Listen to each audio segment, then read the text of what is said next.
when you talked about source of conflicts, I highlighted that competition for space was key, and I don't think that is mainly on the side of which light is used. How do we regulate that? I think that also comes to the team from Mayiv. How do we regulate? Because that space now don't need light. There is also a point on habitat destruction. Maybe you could give us some more light on that. The issue of high bycatch, I think that we've noticed that bycatch cuts across all, be kerosene or be solar. But how do we regulate that? I think that the recommendation was we minimize on the lights per raft. Maybe you could also do some research. But also wanted to mention, I think Madam Joyce mentioned the issue of the city on the water in the night. You know, by nature, water is a reflector. So the more lights on it, the more light is reflected off. Not only the fish is affected, but of course, like she mentioned, the community is biased about it. So how do we handle this? Because the lantern, the kerosene lanterns don't have that strong light that will have higher reflection of the waters. But when we're talking about solar, it's normal. Actually, even daytime now, for people who love going to the beach, they advise people in the summer countries, summer experiencing countries, they have told you to avoid the beach in summer because the light is strong, the radiation will give you, the burns. So that happens now in our water bodies. How do we go about that? Should we also put it back to private sector and affiliate to see, do we regulate the number of lights alone? Do we need to lower the lumen? Working together as a group in this house, we need to conduct some research. In addition to what Nafili already conducted, now to look specifically into issues of intensity, issues of the impact of the number of lights, because now number of lights we are talking about, if one boat has 3 pieces and then they become 4 and then you have many on the lake. So what is the impact? Now we are going into specifically on that and the color issue. So I think the research can look into collectively into the light. And then from this research we are able to recommend number of lights that can be used, the intensity, which at the end of the day will not make a city on the lake, and maybe the color, which we think is appropriate.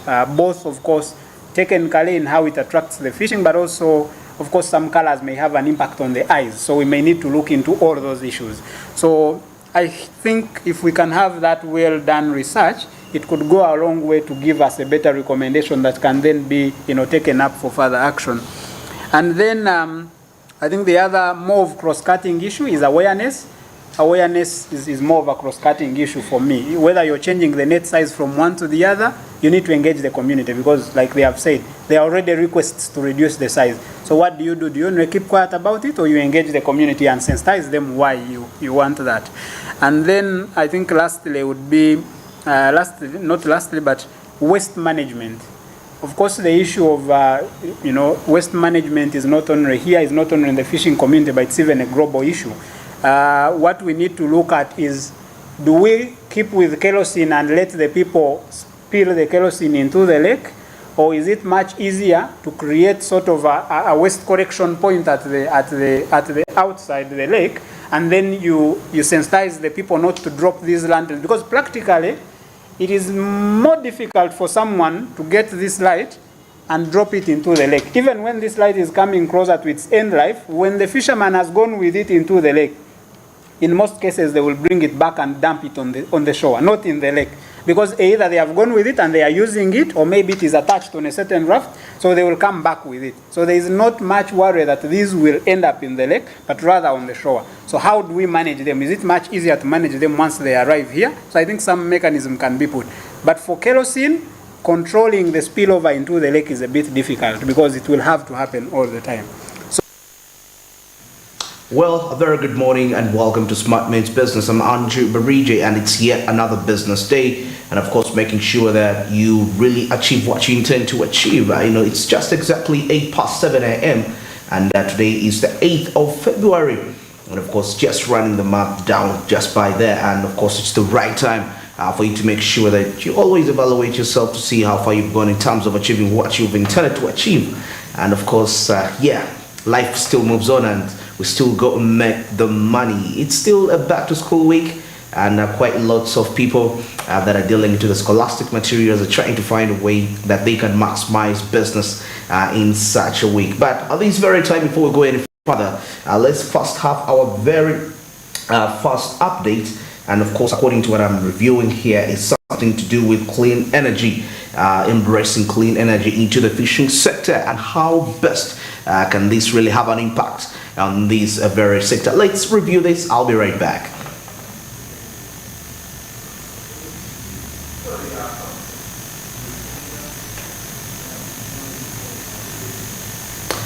All right, that's something.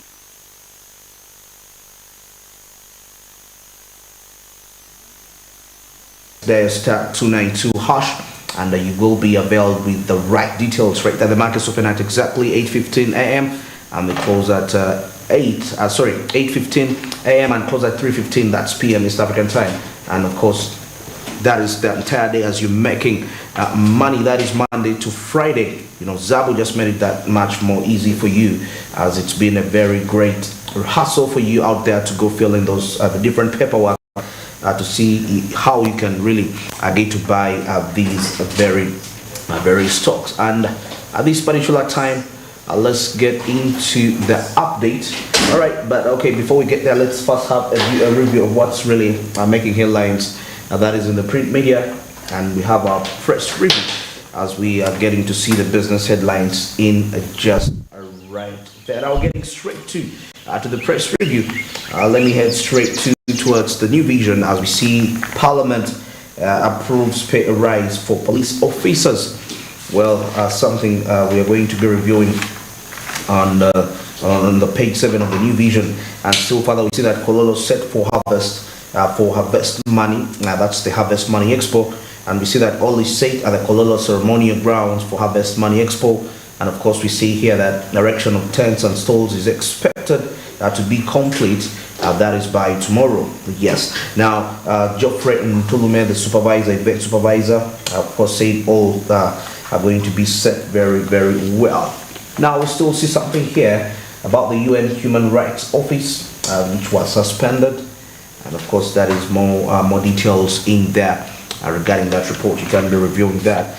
And then we see government asked to update data that's on learners that is with disability.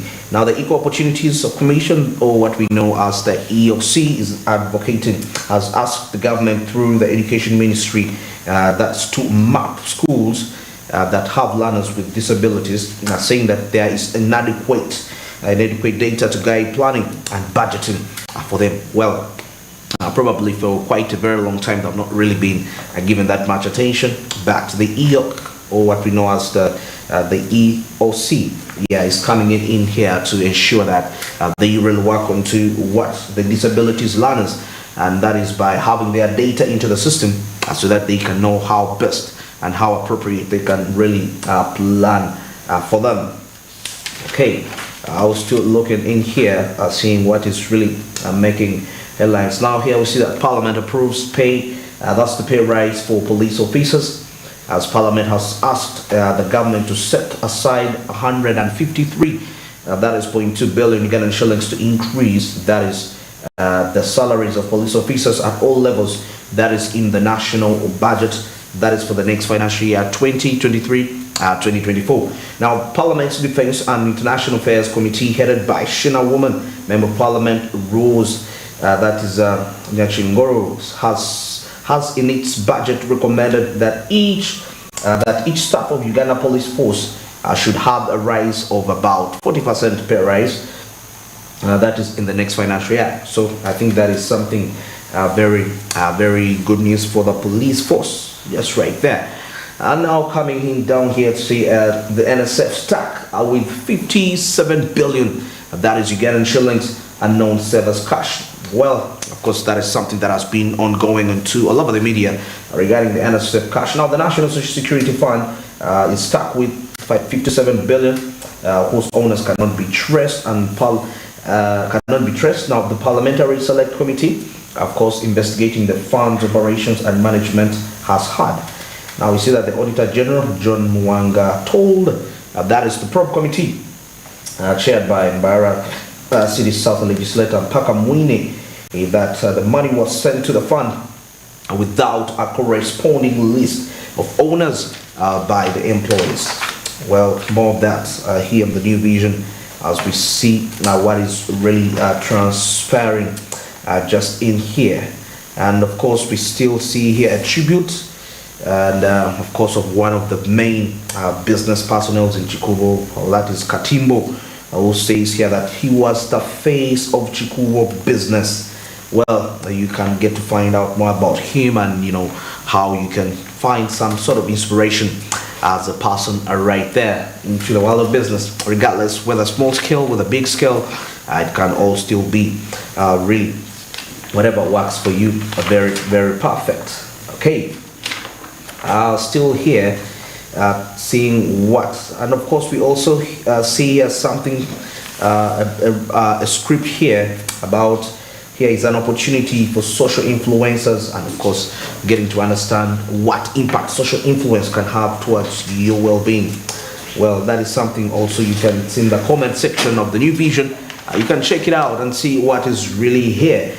Okay, now we still see here something to comment and later section about sustainability, science, people, environment, and development. Now, you know, getting to understand how these two are interrelated in a way, sustainability, science, and the aspect of development. Get to understand how do they really work in here, as we are seeing.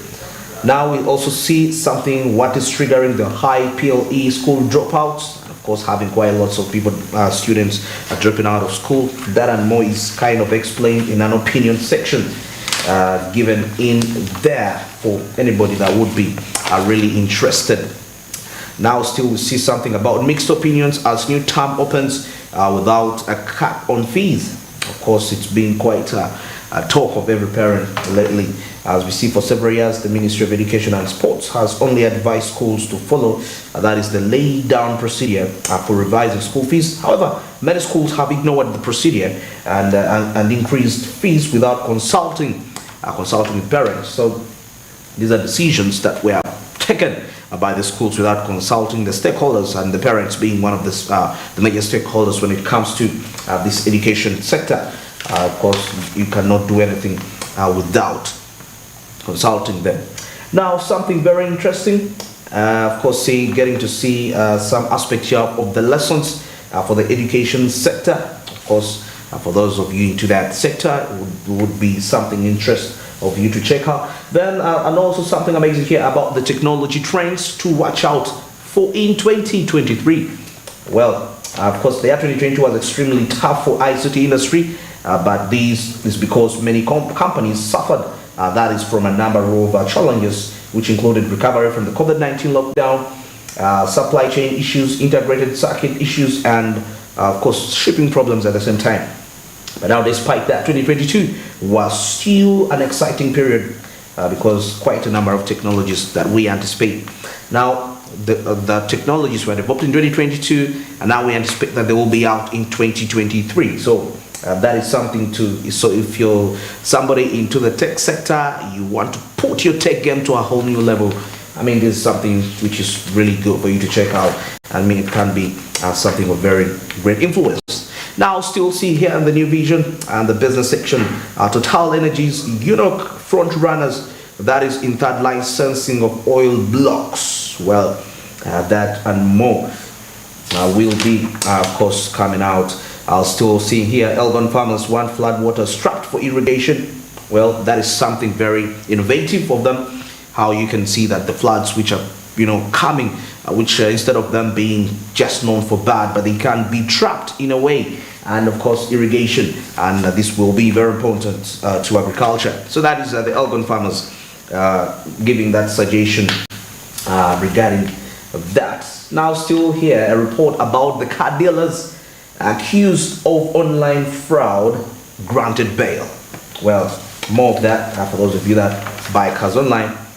And of course, still seeing the rage that happened in Syria. Why was Turkey and Syria earthquake so deadly? Of course, getting to understand what is that. And of course, ahead as we are reviewing the international news, we shall be seeing something, an update from that particular side. All right, now I wind up with the new vision.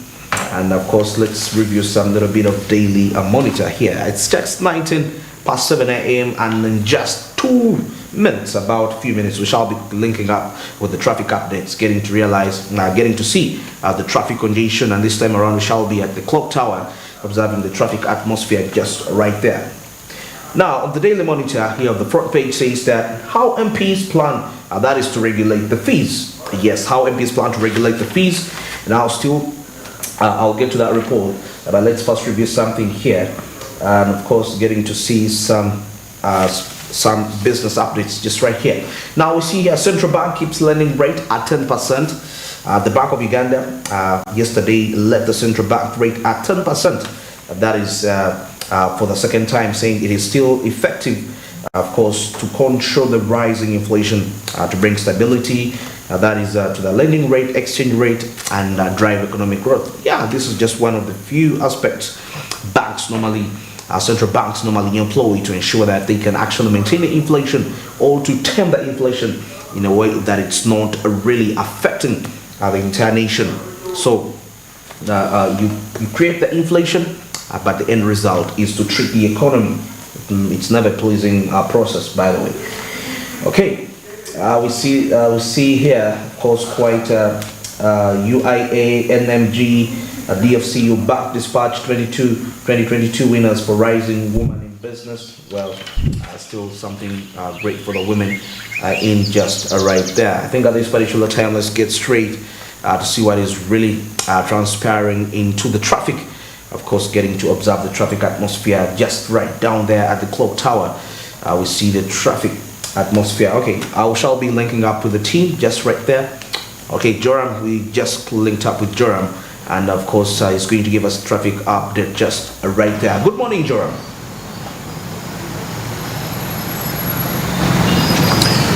Good morning, Andrew Barija, and good morning to the viewers of Smart24 TV. Many thanks for joining us this morning and bringing you more details regarding the traffic flow. And we're live from the Mokwano roundabout. Now this is conniving to Chibuli, heading to Nsambia as well, and then also heading to the 6th Street, 7th Street and 8th Street of this particular area of Namuongo as well. But then behind me is the access road, which is actually linking up to Ginger Road, and of course the traffic lights of Ginger, of the Ginger Road as well, and then also furthermore going to Naila Avenue. Now, as you can definitely see, with just a few minutes off the hour of 7 o'clock, it's not yet even a half past. It's around 23 minutes past 7 o'clock, and at this particular morning you can see it's very, very busy. This is one of the busiest routes in the morning time here in Kampala, especially during this working time. But also it takes us back to the mere fact that the level of traffic goes to a lot more to do with the fact that the school calendar reopened, and the reshape of the school calendar says a lot more about how parents are actually rushing to take their children back to school early morning, but then at the same time also rushing to go to their different workplaces, and of course to kickstart off their business day. But then besides that as well, you can see that most of the car traffic or traffic jam is actually around vehicles that are heading to the industrial area, which shows these are people who are actually heading to their different workplaces. But not only that, then there are people actually heading to Chibuli, Nsambia. This can arguably be people who are going to their workspaces and to their businesses, as obviously. And then also many few maybe who are actually taking their children to school. And then we also have a narrative in perspective to do with people who are actually coming in from Chibuli. Now around Chibuli there are schools like, well, you could definitely say schools in Nsambia. There's Green Hill in there, Green Hill around pretty much Namuongo and all those areas. But as you can see currently here, this is one of the busiest routes, by the way, from around 7 to 8, and it can easily stretch to around 10 a.m. in the morning when it's still this busy. So for anyone who's actually trying to move through and trying to consider a chance to actually hit the city and you want to use this particular route, I tell you, it may not be that easy. It may not be easy. It may seemingly be not too easy for you to kickstart off your business day in such a narrative. But of course, you can see this is a road that is ideally, and if you're to observe, not so many taxis are always on this route. It is basically personal owned vehicles, and of course there's personal vehicles, personal vehicle brands, because taxis normally stretch towards Kampala and use the other route to Nsambia or around the Arena Mall to actually hit that is the Entebbe Road, that is around the Benchiwanuka Street, the flyover, where the flyover is at this particular morning. But for all the viewers out there right now, and you're seemingly trying to consider how you will be moving within the city, within and out of the city at this particular morning, you get to realize that the traffic flow will be a bit tight, especially around this particular route. This is the Mukwano roundabout here. That is after just a few steps away from the Ginger Road traffic lights. But then besides that as well, when you look at the access road, currently now the traffic flow is a bit eased for the morning, for the moment. And trust me when I tell you that for the moment, because at any one moment or at any one time, it is likely to heat up again. So it does come in phases, simply because some people actually are coming through, others are being set aside due to the traffic lights, but also due to the fact that we do have traffic officers deployed on the routes. You have to make sure that at least you move with everything that is necessary for you to kickstart off your business day, which means if you are a driver, you have to have your licenses with you. You are a rider of a boda, how about you carry your helmet and then also carry with you your reflector jackets. It is all that you need to have as you kickstart off your day. And I can tell you, Andrew, here is that now the traffic jam is heating up again. The mere fact that, well, at one of the other ends, you realize that maybe there's quick movement of vehicles. Then after a while, 2 to 3 minutes in, you'll get to realize that, well, maybe we made a wrong observation, but not that. You get to see that as a busy morning, it does look like there are lots of things that add up. First and foremost, if today things are not adding up directly, then those that actually adding up clearly would show you that for any other person who's moving into the city, everyone is rushing and others actually taking over so as to beat up the traffic flow and make sure that things are basically moving in the rightful direction. And for me, as Joram Paul Soga, I'm standing here around the roundabout in the Mukwano, and of course behind me is the access road heading to Ginger Road and the Ginger traffic lights. And only that, but also stretching to Nile Avenue as you move further. You're still watching Smart Means Business. I've been Joram Paul Soga giving you the latest from the traffic updates. And tell you what, the show is still ongoing.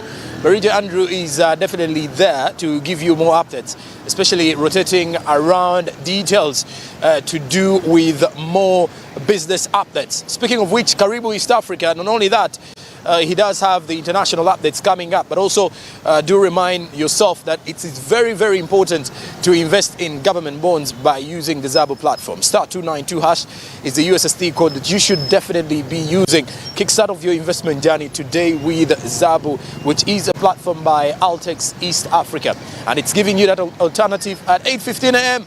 You should remember that the platform does open up the markets for the viewers and of course for the arguably the best investors that want to do. And at 3:15 p.m. it does close up. And then what you should do as well about Zabo, remember that these markets are fully closed on the weekends and on the public holidays. Many thanks for joining us. Let's link up back to Barija Andrew this morning. I'm Joram Paul Sonko, back to studio. Well, a very interesting insight from Joram Paul Sonko just right there at the access road.